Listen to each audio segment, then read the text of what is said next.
Halo guys, selamat kembali di Republik Rupiah. Public Testnet Monad akhirnya live hari ini. Banyak yang udah nungguin kontribusi bertahun-tahun. Saya sendiri udah gabung komunitasnya sejak 2 tahun yang lalu pas FTX itu habis rungkat dan udah membuka lebaran baru, artinya kalau dia launching Public Testnet. Bener-bener public, semua orang bisa nyobain, bisa tes, bisa eksperimen, dan ini baru hanya permulaan. Jadi tunggu apa lagi, kita bakal bahas semua tentang peluncuran testnet ini di video sekarang. Oke, let's go.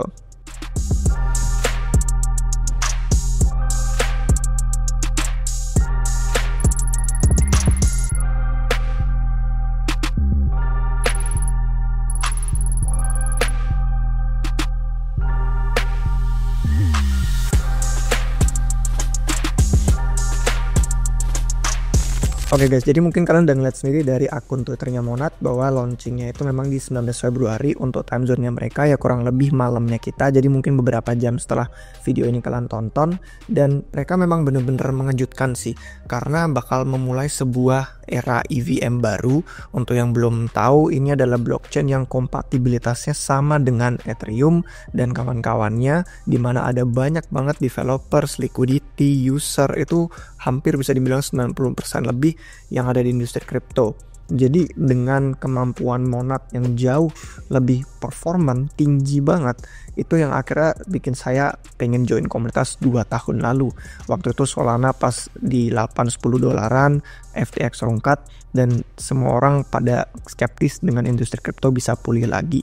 Saya malah ketemu Monad, terus akhirnya mulai riset teknologinya, dan ya lambat laun akhirnya percaya, dan singkat cerita menemukan bahwa kayaknya mungkin deh kalau bikin blockchain EVM itu bisa tetap desentral ya, jadi nggak harus yang centralized, yang bener-bener tetap performanya tuh tinggi, semua orang bisa transaksi dan semua orang bisa menjalankan node. Jadi yang verifikasi bisa, yang bayar juga murah, kecepatannya juga nggak perlu nunggu lama. Pokoknya bener-bener yang biasanya disebut dulu sama konsep trilema blockchain sama Vitalik Buterin itu udah bisa dibilang kayak nggak relevan lagi sih ini, karena sekarang udah waktunya untuk membuktikan bahwa eksperimen ini bisa. Jadi Monad itu pun mengejutkan. Kemarin kan dibilang itu kriteria-kriteria angkanya ya, contoh kayak block time itu 1 detik, tapi ternyata enggak, cuma setengah detik. Terus akhirnya mereka mulai dari testnet itu udah ada 57 validator, tapi ke mainnetnya itu nanti OTW bakal punya sampai ribuan validator.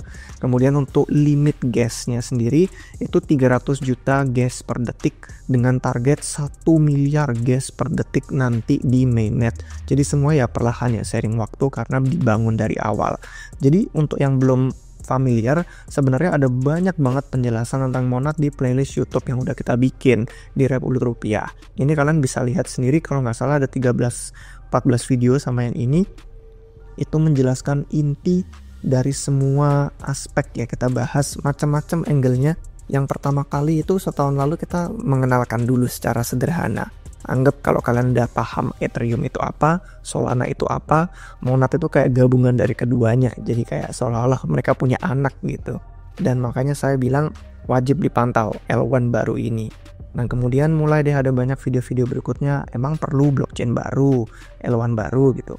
Terus waktu itu rame tuh narasi modular ya, masa sih kita punya L1 baru kayak Monad yang integrated, akhirnya kita bandingin modular sama integrated.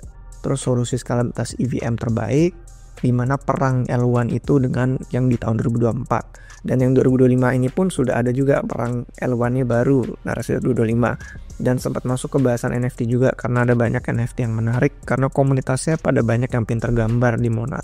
Kemudian ya bandingin sama roadmap yang dimiliki sama Ethereum ya, katanya Ethereum 3.0, Beam Chain. Terus kita bandingin deh sama yang lain yang kemarin juga sempat hype kayak Mega ETH, dan yang paling belum dibandingin ya kayak Hyperliquid yang baru kita bahas kemarin. Terus ada banyak komunitas yang pada dapat airdrop luar biasa cuan. Jadi intinya udah banyak yang bisa kalian tonton di playlist itu.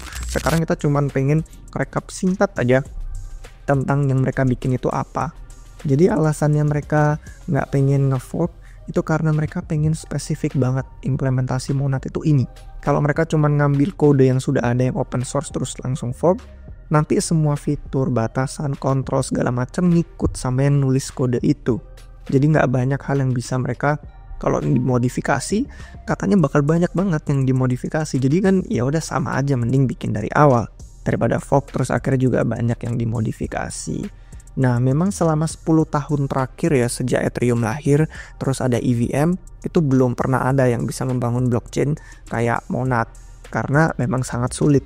Jadi waktu di podcast itu kan ada yang kemarin diluncurin semalam kalau nggak salah, itu ditanyain gitu kan, kenapa kok sulit?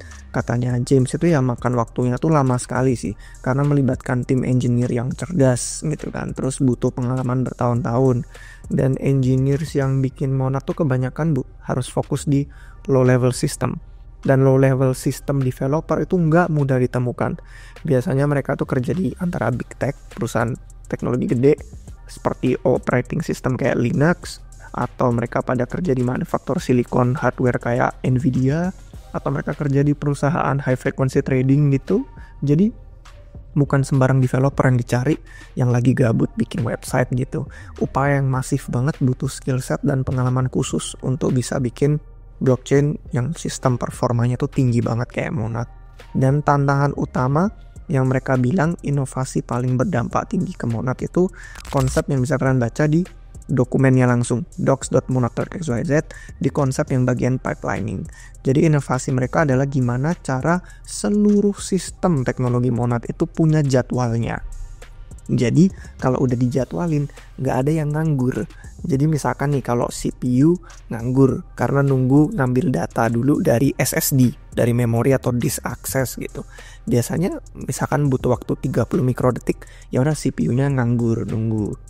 Kalau udah dapat data baru kerja, terus nanti butuh akses data lagi ke SSD, ke memori, nunggu lagi CPU-nya. Jadi kesannya kayak banyak buang-buang resource hardware. Jadi pipelining ini benar-benar menjadwalkan semua teknologi biar nggak ada yang nganggur. Contohnya analogi yang ditunjukin tuh kayak mesin cuci, mesin pengering, setrikaan, sama lemari.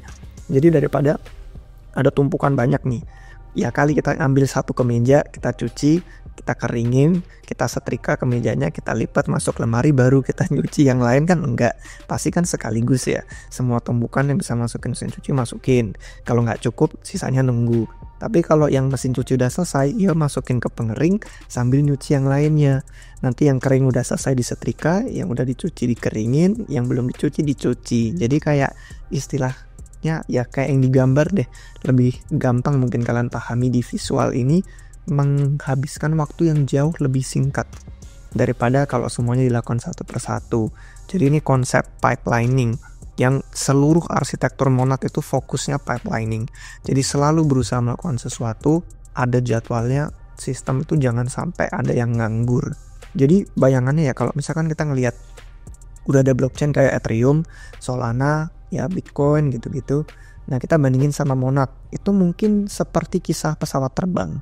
Jadi kalau kalian ingat pesawat terbang, kisahnya yang terkenal kan dari Wright Brothers, Wright bersaudara. Itu menciptakan pesawat pertama kan. Inovasi besar banget. 0 ke 1, 0 to 1. Dari nggak ada, jadi ada pesawat. Dan itu banyak hal nggak optimal. Karena pesawat modern jauh lebih optimal sekarang. Banyak upaya yang udah engineering lakuin selama bertahun-tahun, memutuskan bentuk sayap gimana, cara nyimpen bahan bakar, kendaliin mesin. Hal kecil yang sampai sangat detail sekalipun itu ada penelitiannya, scientific research, untuk bisa materialnya kalau lebih ringan artinya bisa nempuh jarak lebih jauh. Kalau udah ringan artinya bisa alokasi bobot ke tangki bahan bakar.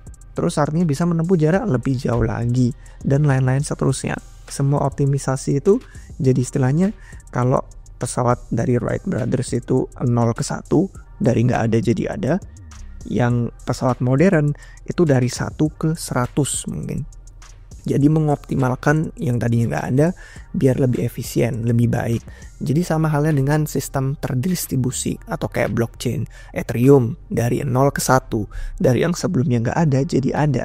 Yang sebelumnya blockchain tuh kayak Bitcoin terbatas banget, jadi ada smart contract. Orang-orang bisa bikin aplikasi, bisa bikin program baru dan nggak usah minta izin sama siapapun.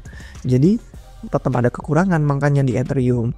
Nah kemudian Monad tuh bakal seolah-olah kalau Ethereum tuh inovasi 0 ke 1, dari nggak ada jadi ada. Monad bisa dibilang kayak innovation mungkin dari 1 ke 100-nya yang membuat dia jauh lebih efisien. Jadi kalau kita ngelihat keterbatasan Ethereum aja 10 tahun terakhir banyak loh eksperimen menarik. Aplikasi-aplikasi bagus yang akhirnya jutaan orang masuk ke pasar kripto. Nah, peran Monad berikutnya jadi makin tidak terbatas. Tinggal kreativitasnya aja nanti yang jadi builder, developer, sama usernya itu kira-kira ada ide apa yang menarik untuk dibangun di Monad. Nah, kemarin waktu DevNet itu sendiri ya, kalau misalkan kalian tanya, emang klaim 10.000 transaksi per detik itu real bang, legit atau enggak? Gimana cara mereka ngukur benchmark?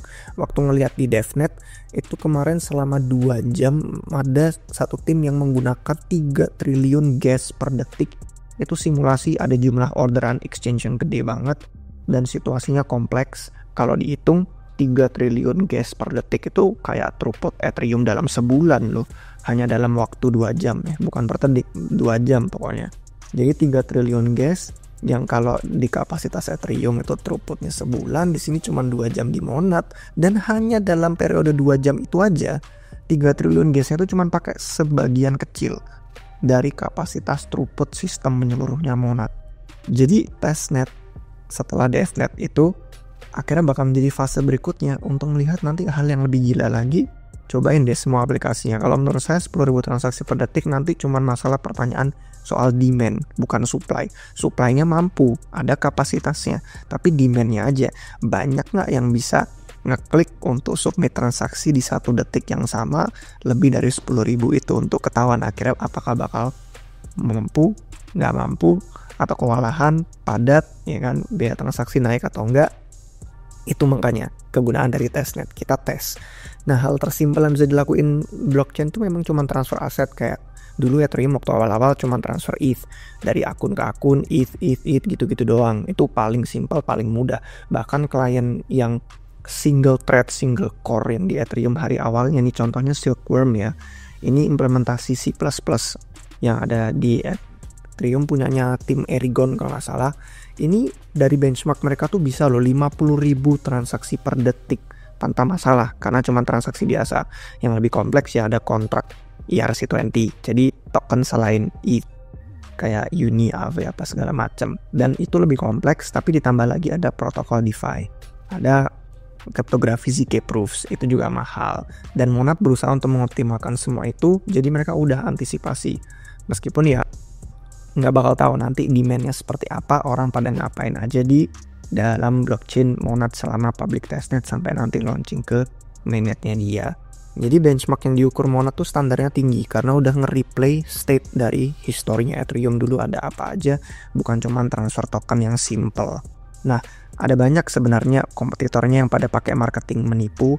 Beberapa tim tuh pada curang kalau benchmark gitu kan, membandingkan kayak TPS-nya tuh cuman transfer token, jadi kesannya kayak bisa ratusan ribu sampai jutaan per detik. Terus hardware yang mereka pakai nggak dikasih tahu waktu benchmark. Siapa tahu tuh server gede yang memang hardware-nya tuh tinggi banget. Sementara kalau kita ngelihat dari hardware-nya Monad itu konsumen hardware kalau ngerakit sendiri bisa di bawah 15 juta rupiah.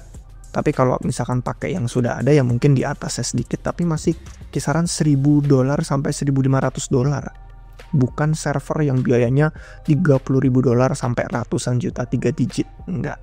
Jadi hardware yang dipakai untuk benchmark, lokasi geografis node-nya ada di mana aja, distribusi stakingnya tuh semua nggak ada yang nipu-nipu dari benchmarknya Monad, beda sama beberapa marketing kompetitornya. Jadi Monad sangat menjunjung tinggi desentralisasi, dan udah banyak orang-orang yang memang kenal dengan timnya itu pada punya respect. Karena orang yang bisa ngelihat angka, bisa ngelihat hardware, dan bisa ngelihat sistemnya, itu paham. Wah, ini GG sih. Hardware-nya bener-bener konsumen, mudah untuk diakses, bisa desentral, tapi performanya luar biasa. Jadi ada banyak hal sih yang bisa kita bahas lebih lanjut di sini, nanti tentang fisika, kayak gimana cara mereka setup pertama kali jaringannya itu, ada yang di New York fokus stakingnya, ada yang di Singapura fokus stakingnya, terus algoritmenya apakah berjalan dengan baik atau enggak. Sebenarnya kita bakal bahas lebih lanjut lagi di episode-episode yang akan datang di Republik Rupiah. Kita bakal bikin lebih banyak konten tentang Monad nanti di Twitter, karena di tester kita juga bakal nyoba banyak hal, produk-produk dan aplikasi itu luar biasa menarik sih. Kalau saya sih excited, nggak tahu gimana kalau kalian, karena tim nggak mungkin bisa antisipasi segala hal. Jadi nanti kalau misalkan ada masalah, ya semoga Monat bisa menanganinya dengan sangat anggun istilahnya. Jadi tim itu bisa ngelihat siap kalau misalkan ada data-data informasi baru yang bikin pengalaman kita terganggu, mungkin jaringan padat, ada yang gagal. Karena harusnya kalau timnya Monat itu bilang mereka nggak pengen cari-cari alasan. Mereka nggak pengen kalau misalkan ada masalah itu, oh RPC-nya gagal, oh ininya error, oh itunya rusak, oh ininya lagi down.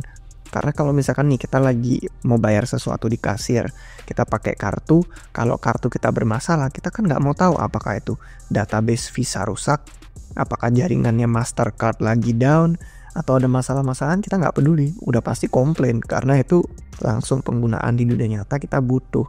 Jadi tim Monat tujuannya nanti, kalau misalnya ada masalah, mereka berharap nggak harus cari alasan itu. Mereka berharap bisa deal with the problem, ya udah selesaiin masalahnya dan bikin orang nggak frustrasi sampai akhirnya nyerah terus, udah dah sama aja kayak blockchain cepat dan murah lainnya yang ternyata ada banyak masalah. Nanti kita bakal lihat apakah bakal ada AI agents, bakal ada inscription mungkin, bakal ada mining proof of work yang aneh-aneh deh kayak di blockchain lain kan sampai bikin mereka pada hancur. Nah itu makanya yang diminta sama tim, karena mereka udah ngasih lihat dari sisi ilustrasi jaringannya itu ada banyak moving pieces, ada banyak dari jaringan RPC, validator, leader yang bisa ada masalah, bisa ada isu. Jadi kita butuh kalian untuk break the chain, hancurin tuh testnetnya, hancurin Monat, lakuin semua yang bisa kalian lakuin di sana biar bener-bener ketahuan sebelum mainnet apa aja yang kurang, apa aja yang bermasalah. Jadi intinya akhirnya ada yang seru ya guys di pasar kripto, karena belakangan terakhir kan kita ngelihat komunitas tuh udah nungguin 2 tahun, saya udah nungguin 2 tahun pas meluncurnya di periode pas pasar sekarang lagi sedih, lagi pada koreksi, lagi ada yang pada kena FAT gitu kan. Terus akhirnya ya pokoknya sekarang skenario pasar lagi cocok aja untuk meluncurkan hal yang seru. Katanya setiap minggu bakal ada yang menarik nih dari testnet. Kita bakal berusaha untuk update sesering mungkin, karena ini semua orang bisa coba, bisa testnet sekali lagi ya, public, bukan private yang cuman beberapa orang tertentu aja. Developer juga bisa, kalau misalkan kalian pada pengen coba bikin aplikasi, pengen building bisnis tertentu, mungkin bisa langsung dapat feedback nih, karena usernya langsung publik, semua orang bisa nyobain, jadi produk kalian bisa dibikin lebih baik karena menilai langsung kebutuhan orang di dunia nyata itu kayak apa. Saran saya adalah kalian follow Twitternya akunnya resmi langsung Monat, karena di sini ada bagian affiliates yang kalian bisa lihat ke bawah, itu ada banyak alpha bagus untuk yang pengen ngikutin ekosistemnya kayak Monat Eco sama DevNets. Jadi kalau misalkan kalian ngeliat ke profil-profilnya itu banyak banget yang mereka highlights dari segi project, dari segi orang yang mungkin misalkan ada waitlist, terus ada akses early, atau misalkan kalian pengen lebih tahu yang bikin proyek berkaitan AI apa sih, yang DeFi apa sih, NFT apa sih, dan partnership integrasi baru di ekosistem itu komplit banget pokoknya di Monat Eco salah satunya, dan affiliates lain yang tadi ada di akun Twitternya Monat. Jadi langsung ke profil, ke bagian affiliates, udah pasti kalian gak bakal ketinggalan apapun dari semua hal yang mereka launching. Nah untuk kalian yang mungkin kurang fasih atau kurang pede dengan bahasa Inggris, kalian bisa join di Telegramnya Indonats yang ada di bio akun Twitternya Indonats. Kalau di sini sih saya sama Bliudi juga bakal lebih sering aktif, jadi bisa bantuin kalian. Kita bakal sering ngobrol, lihat, dan ada bantu beberapa update juga dalam bahasa Indonesia langsung. Jadi tunggu apa lagi guys, ada banyak banget resource yang bisa kalian manfaatin. Jangan lupa untuk eksperimen, cobain testnet Monat. Ada banyak opportunity, kita semua punya peran di ekosistemnya. Eksperimen deh pokoknya, cobain, hancurin blockchainnya. Oke guys, sampai jumpa di episode yang berikutnya. Cheers.